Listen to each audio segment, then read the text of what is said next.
चलिए यहाँ पे हम अगला टॉपिक के बारे में बात करते हैं जिसका नाम है कंप्यूटर ग्राफिक्स। कंप्यूटर ग्राफिक्स होता क्या है? नाम से स्पष्ट है, कंप्यूटर। कंप्यूटर मतलब हमको पता है, हम अभी देखिए मोबाइल में देख रहे हैं तो मोबाइल भी एक प्रकार का कंप्यूटर है, या फिर हम कंप्यूटर लैपटॉप की बात करें तो कंप्यूटर ग्राफिक्स। ग्राफिक्स मतलब कोई इमेज हो सकती है, ठीक है।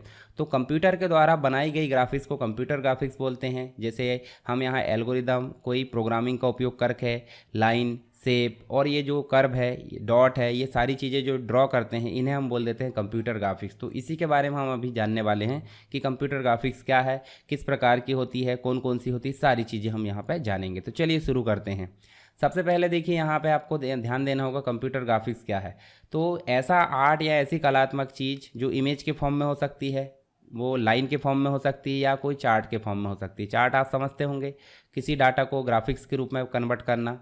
तो इमेज हो गया, लाइन हो गया या चार्ट हो गया जो कि कंप्यूटर प्रोग्रामिंग के माध्यम से डिज़ाइन की जाती है, ठीक है, उसे हम क्या बोल देते हैं? Computer graphics. और ये डिज़ाइन कहाँ की जाती है? कंप्यूटर स्क्रीन पे। तो आपको ये ध्यान देना होगा, कंप्यूटर प्रोग्रामिंग का उपयोग करके कोई इमेज, कोई लाइन या चार्ट हम जो डिज़ाइन करते हैं कंप्यूटर स्क्रीन पर, उसी को कंप्यूटर ग्राफिक्स बोला जाता है। और ये कलेक्शन होती है पिक्सल्स का, यानी छोटे छोटे डॉट का जो कलेक्शन होती है वो कहलाती है कंप्यूटर ग्राफिक्स। इसके अलावा सबसे पहली बार कंप्यूटर ग्राफिक्स शब्द का यूज़ किया था वर्न हडसन और विलियम फेटर के द्वारा 1960 में। हम समझ सकते हैं 1960 से कंप्यूटर ग्राफिक्स की जो है शुरुआत हुई है, यानी कि इसका यूज़ होना शुरू हो चुका था।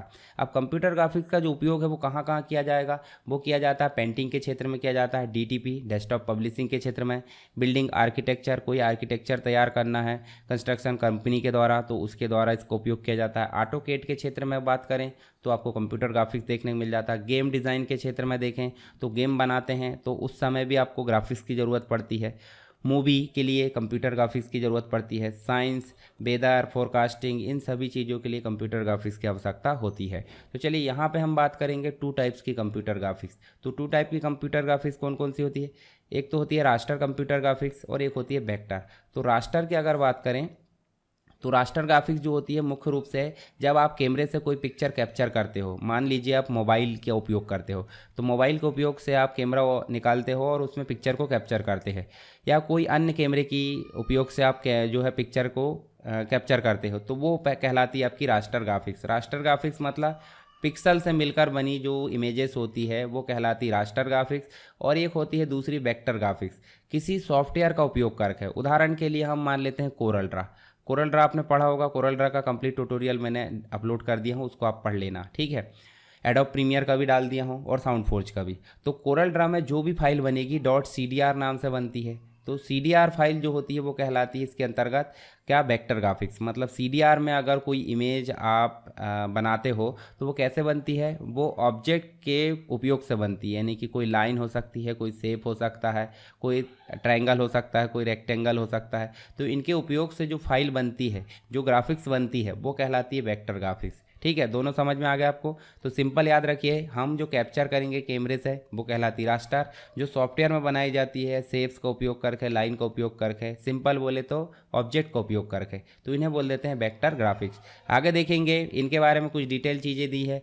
तो देखिए रास्टर ग्राफिक्स का दूसरा नाम बिटमैप इमेज भी हो सकता है, ठीक है, बिटमैप इमेज बोले या रास्टर ग्राफिक्स, तो दोनों चीज़ें एक ही है। ये कई सारे स्क्वायर डॉट यानी छोटे छोटे जो पिक्सल है उससे मिलकर बनी होती है। जूम करेंगे तो पिक्सल को हम देख पाएंगे, यानी मोबाइल फ़ोन के कैमरे से या अन्य कोई कैमरे से कैप्चर की जाती है तो वो इन्हीं फाइल का एग्जाम्पल माना जाता है। ये पिक्सल और रेजोल्यूशन बेस्ड होती है, मतलब जैसे जैसे हम फाइल को साइज़ बढ़ाएंगे तो उसके पिक्चर के साइज़ में बदलाव होगा। नहीं, यहाँ पे देखिए, यहाँ पे जो है जैसे मान लो यहाँ पिक्चर है और इसके साइज़ को हम बढ़ाएंगे तो यहाँ देखिए पिक्चर की जो क्वालिटी है वो बदल जाती है, यानी डॉट डॉट जो है फटे फटे इमेजेस के रूप में दिखते हैं।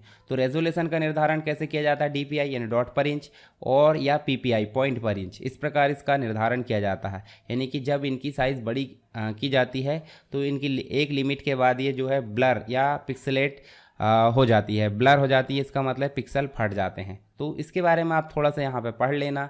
इसके बहुत सारे एग्जांपल हो सकते हैं, जैसे JPG है, PNG है, GIF है, ये सब इसके एग्जांपल है।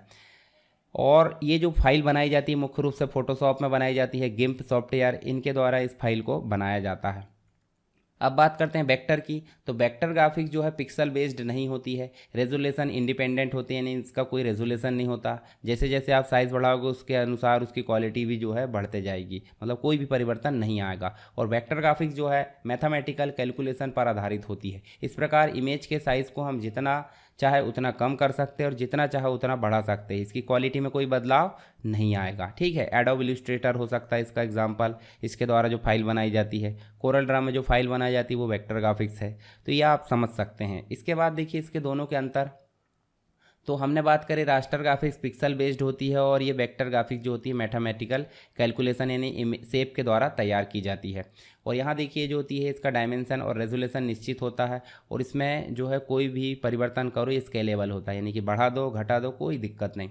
इमेज का आकार जितना बड़ा होगा फाइल का साइज़ भी उतना ही बड़ा होता जाएगा। और ये जो है फाइल साइज छोटा होता है, मतलब इसमें आप जूम कर लो या फिर जूम आउट कर लो, तो इस प्रकार से इसमें कोई परिवर्तन नहीं होता। इसके फाइल का एक्सटेंशन हमने देखे थे, जेपीजी, जीआईएफ है, पीएनजी है, टीआईएफ है, बीएमपी है, पीएचडी, ये सब क्या है रास्टर ग्राफिक्स इमेजेस है। और इसमें एडोब इलस्ट्रेटर की फाइल है, ठीक है, सीडीआर यानी कि कोरल ड्रा की file, SVG, scalable, vector graphics, ये सब क्या है, ये आपकी वेक्टर ग्राफिक्स के एग्जाम्पल हैं। इसके अलावा देखिए इसमें जो है आसानी से कई सारे कलर को ब्लेंड करके पेंटिंग किया जा सकता है। ब्लेंड करना मतलब एक दो कलर को मिक्स करना, ठीक है। और ये जो होता है बिना रास्टराइजेशन के जो होता है कलर को ब्लेंड कर पाना मुश्किल हो जाता है, यानी कि रास्टराइजेशन नहीं होगा इसमें तो कलर को ब्लेंड नहीं किया जाएगा। पेंटिंग के लिए परफेक्ट होती है और ये ड्राइंग के लिए परफेक्ट होती है। साथ ही रास्टर को वेक्टर में कन्वर्ट किया जा सकता है, यानी रास्टर ग्राफिक्स को वेक्टर में कन्वर्ट कर पाना कठिन है, जबकि वेक्टर ग्राफिक्स को रास्टर ग्राफिक्स में कर पाना सरल है। मतलब वेक्टर को हम रास्टर आसानी से बना सकते हैं पर रास्टर को वेक्टर बनाना बहुत ही मुश्किल हो जाता है, तो ये आप ध्यान में रखिए। अब देखिए यहाँ हमने बात करी किसकी, कंप्यूटर ग्राफिक्स की, जिसमें दो कैटेगरी हमने देखें, कंप्यूटर ग्राफिक्स भी देखें और दोनों कैटेगरी के मध्य अंतर भी हमने यहाँ पे जान लिए। तो दोनों चीज़ें आपको समझ में आ गई होगी। अगर कोई डाउट है तो आप मुझे कमेंट बॉक्स में बता सकते हैं।